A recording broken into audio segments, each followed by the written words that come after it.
రాష్ట్రం దంతెవాడ జిల్లా పేరడెల్ల కిరండల్ నగరంలో భారీ వర్షాల కారణంగా ముఖ్యాంశాలు.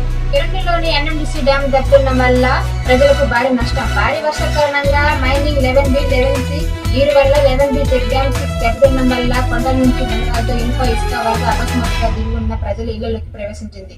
వరద కారణంగా దాదాపు 100 నుంచి మరి 150 ఇళ్లు భారీ నష్టం వాటిల్లింది. దీని కారణంగా ద్విచక్ర వాహనాలు కొట్టుకుపోయాయి. పెంపు జంతువులు నష్టం వాటిల్లింది. ఇళ్లలో ఉన్న వస్తువుల్లో మట్టి నీరు చొచ్చుకుపోయాయి.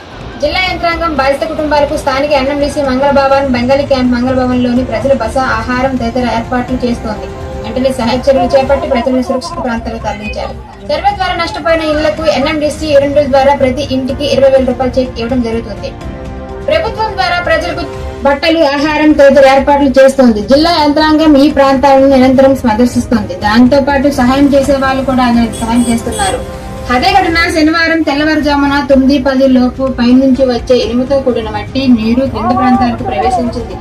అల్లప్ప క్యాంప్ వార్డ్ సంఖ్య 5, 6 ఇంకా మార్కెట్ తో పాటు NMDC check post, Bobby house, CSC barrage తో పాటు వరదతో నిండిపోయాయి. రైల్వే, సింగపూర్ క్యాంప్ కూడా నిండిపోయాయి. ట్రాక్టర్, జేసీబీ మిషన్ తో రోడ్లను క్లీన్ చేయడం జరుగుతుంది. ఈ వాన వరదతో పాటు వాహనాలు వెళ్లే మార్గంలో చెట్లు పడిపోవడం వల్ల వాహనాలు రానుకోవడానికి ఇబ్బంది కలుగుతున్నాయి. దాంతో పాటు పోలీసు సిబ్బంది, మున్సిపాలిటీ కార్మికులు, ఎన్ఎండిసి సివిల్ కార్మికులు మరియు విద్యుత్ కార్మికులతో సంఘ సేవకులతో పాటు సమాచార సేవకులు కూడా ద్వారాగా ప్రభుత్వానికి సమాచారం అందిస్తున్నారు. ఇంటింటికి సరిగ్గా నీరు అందకపోవడం వల్ల ప్రజలు ఇబ్బంది పడుతున్నారు. ప్రభుత్వం ఇటువైపు తగిన చర్యలు తీసుకోవాలంటున్నారు. ఒక రోజుతో పాటు ఒక వారం అవుతుంది. వర్షం ఆగడం లేదు. ఎప్పుడు ఏం జరుగుతుందో ప్రజలు భయభ్రాంతులకు గురవుతున్నారు. ఇళ్లలోకి పాములు దూరడం వల్ల ప్రజలు ఇబ్బంది పడుతున్నారు. స్నేక్ అయితే వచ్చి పాము పట్టడం జరుగుతుంది. ఈ వర్షాల కారణంగా ప్రజలు, జంతువులు అనారోగ్య సమస్యలకు గురవుతున్నారు.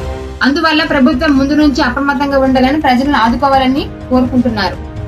తెలుగు న్యూస్ కెమెరామెన్ రాంబాబుతో తేజు. చూస్తూనే ఉండండి లేటెస్ట్ కెమెరామెన్ రాంబాబుతో తేజు.